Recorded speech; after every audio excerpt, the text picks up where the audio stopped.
50 লক্ষ টাকা লোন নিছি সাউথ ইস্ট ব্যাংক থেকে। এই লোন আর লোনের যে ইন্টারেস্ট, এটার কারণে রাতে ঘুম আসে না।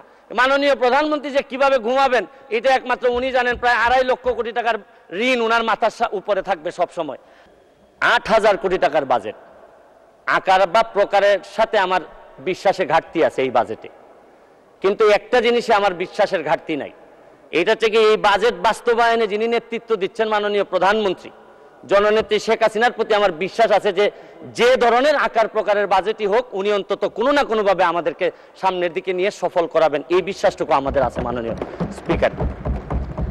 স্পিকার, ট্রেজারি বেঞ্চের যারা আছেন তারা হয়তো বলবেন যে স্বতন্ত্র এমপি হয়ে মাননীয় প্রধানমন্ত্রীর বা লিডার অব দ্য হাউসের, আমি কেন এই কথা বলছি যে উনার প্রতি আমার বিশ্বাস আছে, উনারা এটাও জেনে যাক। গত বছর আপনারা জানেন যে শ্রীলঙ্কা যখন দেউলিয়া হয় তখন সবাই বলছেন যে বাংলাদেশ আর মাত্র সময়ের ব্যাপার, বাংলাদেশও দেউলিয়া হয়ে যাবে। পাকিস্তান যখন দেউলিয়ার পথে তখন বলছেন আর একটু সময়ের ব্যাপার। ইন্ডিয়া যখন চাপে পড়ছে বলছেন যে আর সময়ের ব্যাপার। কিন্তু কোনো সময়ই আমাদেরকে অর্থনৈতিকভাবে দাবায় রাখা যায় নাই। কারণ হচ্ছে গিয়ে ইন্ডিয়া, পাকিস্তান, শ্রীলঙ্কা তাদের সম্পদ আমাদের চেয়ে কোনো অংশেই কম ছিল না। তবে একটা জায়গায় ঘাটতি ছিল, এদের জননেত্রী শেখ হাসিনা এদের হাতে ছিল না।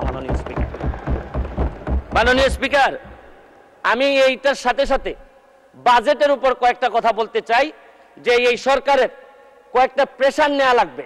এই প্রেশারটা আমি সাজেশন দিতে চাই মাননীয় স্পিকার। দেখেন এই বাজেটে ঋণ দিয়ে উন্নয়ন ব্যয় মিটানো হবে। 2.5 লক্ষ কোটি টাকার লোন নেওয়া হবে, 1.5 লক্ষ প্রায় নেওয়া হবে হচ্ছে গিয়ে ব্যাংক থেকে।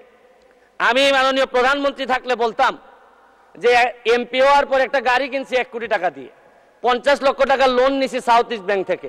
এই লোন আর লোনের যে ইন্টারেস্ট, এটার কারণে রাতে ঘুম আসে না। মাননীয় প্রধানমন্ত্রী যে কিভাবে ঘুমাবেন এটা একমাত্র উনি জানেন। প্রায় 2.5 লক্ষ কোটি টাকার ঋণ উনার মাথার উপরে থাকবে সব সময়। আমি আরেকটা জিনিস বলতে চাই মাননীয় স্পিকার, আমাদের বড় চাপ ফরেন রিজার্ভ কমে যাওয়াটা একটা বড় চ্যালেঞ্জ। কারণ হচ্ছে গিয়ে যে বাজেট আপনারা এই সরকার এখানে দিচ্ছেন, আরেকটা বাজেটও আমাদের এই সরকারকে বা এই মাননীয় প্রধানমন্ত্রীকে ব্যর্থ করার জন্য আরেকটা বাজেটও আছে। এই বাজেটের যাতে এই সরকার ব্যর্থ হয় এটার নেতৃত্ব দিচ্ছেন তিনি হচ্ছেন গিয়ে ডক্টর মোহাম্মদ ইউনূস। তিনি চাচ্ছেন এবং তার নেতৃত্বে যিনি সরকার গঠন করতেছেন তার নেতৃত্বে আছে হচ্ছে গিয়ে ডলার। এই ডলার হচ্ছে গিয়ে নেতৃত্বে চাচ্ছে যে আমাদের এই প্রধানমন্ত্রীর এই বাজেট যেন ফেল হোক। আমি আরেকটা জিনিস বলতে চাই, এক্সচেঞ্জ রেট ডেপ্রিসিয়েশন করছেন হচ্ছে গিয়ে রিসেন্টলি আরো 7 টাকা ডলারের সাথে। এক্সচেঞ্জ ডেপ্রিসিয়েশন করার কারণে ব্যালেন্স অফ পেমেন্ট যেটা, এইটা আমাদের মিটানো অনেক বেশি ডিফিকাল্ট হয়ে যাবে। এইটা একটা বড় প্রেশার মাননীয় স্পিকার। মুদ্রাস্ফীতি, আপনি জানেন যে টাকার দাম কমে যাচ্ছে, কমে গিয়ে 9.5% হয়েছে এই গত 20 মাস ধরে।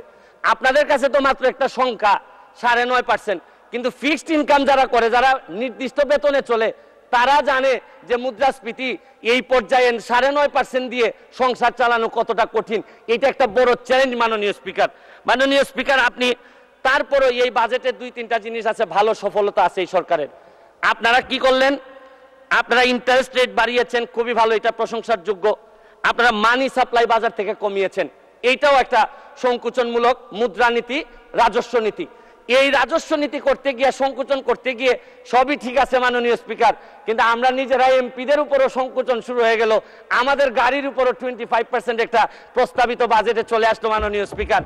আমরা যে জিনিসটা বলতে চাই, কম্পেয়ার করে এই কথা বলতে চাই না স্পিকার, মাননীয় স্পিকার।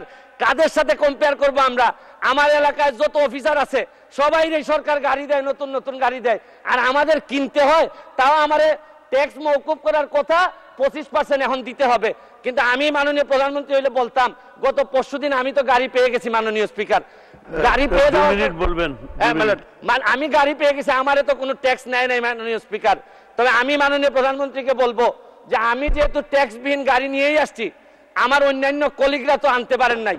আপনারা, আমি যেহেতু এটা আমাকে ফ্রি দিলেন আর অন্যান্য আমার কলিগরা ফ্রি পাবেন, এটা ডিসক্রিমিনেশন হয় মাননীয় স্পিকার।